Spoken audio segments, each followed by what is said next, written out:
لە ماوەی 15 تاکو 20 ساڵی داهاتوو بۆی هەیە چین بووە سێ لە ڕووی ئەمریکا بەزارێک کاتی ماوە. چی دەوڵەتێک توانای ڕوبەڕووبوونەوەی هێزی ئاسمانی ئەمریکای هەیە لە ئێستاە؟ ئەمریکا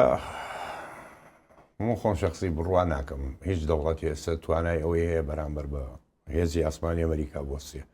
ئەمریکا زیاتر لە 6500 فڕۆکەی هەیە، هیچ دەوڵەتێ نەگەیشتۆتەوە ژمارە. ئەگەر بێتە سەر رووسیا دەوری 4800 با هەبێتن بە بارهەڵگر و بە فیور و بە هەموو جۆرێکەوە. لە ماوەی 15 تاکو 20 ساڵی داهاتوو بۆی هەیە چین بووە سێ لە ڕووی ئەمریکا بەزارێک کاتی ماوە. هەروەکو باسیشم کردووە کۆن تکنۆلۆژیای ئەمریکی زۆر پێشکەوتووە. جارێک چین و ڕووس و ئەوانە زۆریان ماوە بگەن بە مستەوای ئەمریکا. بۆ نمونە سە ئەمریکا ڕادارێکی هەیە هەموو جیهانت بۆ کۆنتڕۆڵەکاتن.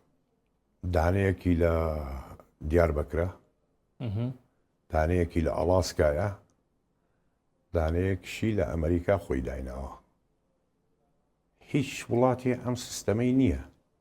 ئەگەر بگەڕێیتەوە سەر ڕاداراتی ئەمریکا بەرامبەر بە ڕووس و چین و ئەوانە، تۆ بزانە قەتەر دۆحەکە لێدرا ڕادارێکی هەیە ئەمریکی 4800 کیلۆمەترە بینێت، یعنی ناو ئیسرائیلی شەبینێتن.